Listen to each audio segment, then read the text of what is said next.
Yo guys, what's going on? I'm Tim Kelly. This is the NFL Final Score on the Real Sports Talk Network, the 4:15 edition.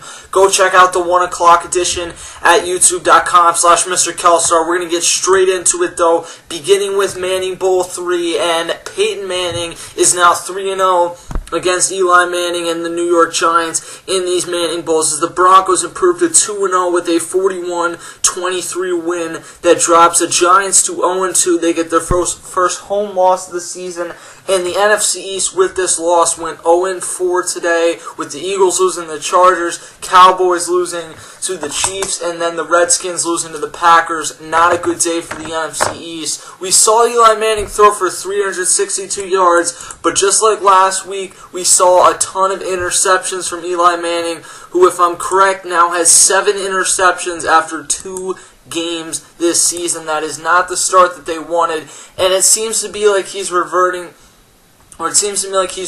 back to the old Eli Manning that's throwing more interceptions and turning the ball over a little bit too much for my liking. I've always been on the bandwagon that he's way overrated because of 2 Super Bowl runs. Yeah, he was a key part of it, but he's still not, a top 5 quarterback. He's certainly not better than Peyton Manning, who today 30 of 43, 2 touchdowns, no Sean Moreno and 93 yards.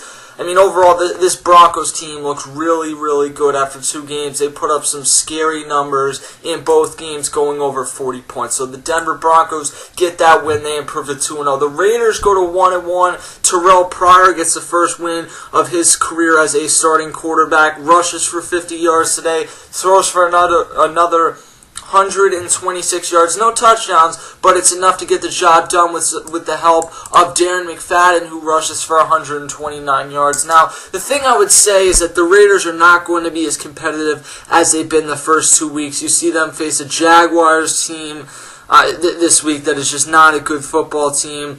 I think that Terrell Pryor has made this at least a team that you can watch because he can run the ball and make things interesting. But I think when it comes down to it, the Raiders are still a bad football team, and just because they've been close throughout these first 2 weeks, I wouldn't expect much. The Jaguars really got to get things going today. Chad Henne's 25 of 38, 241 yards, but Maurice Jones-Drew has not looked good in the first 2 games. 10 carries for 27 yards today. Offensively, they just do not have much going through the first 2 games. So that's something that you're going to have to look for them to improve on next week. Arizona gets a 25-21 win over the Lions, first win of the Carson Palmer era. Both teams now sit at 1-1. Carson Palmer today throws a touchdown and a pick. Rashard Mendenhall, 66 rushing yards. I think that it was an interesting matchup all day watching Calvin Johnson on Patrick Peterson. Calvin Johnson did go for 116 yards, 2 touchdowns, but overall today the Cardinals did enough to get the late win. Jay Feely had some big field goals. He had 3 field goals on the day, and then Rashard Mendenhall had that game-winning touchdown run late in this one. So the Cardinals do get that 25-21 win. And then the final game of the day was the Saints and the Bucs. I predicted a Bucs upset, and for the second straight week, the Bucs are actually the team that falls late on a game-winning field goal.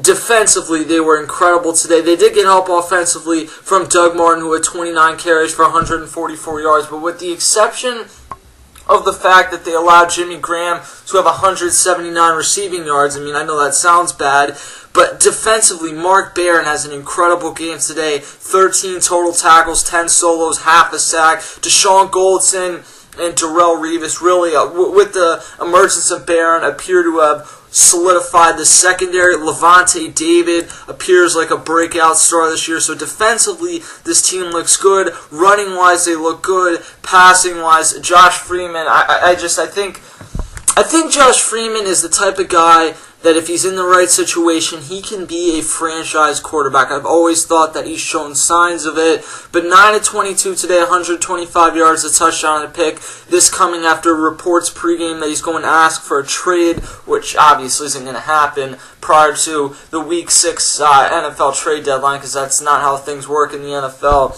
But he's really the man under the microscope for the rest of the season for this team, because everything else went right today.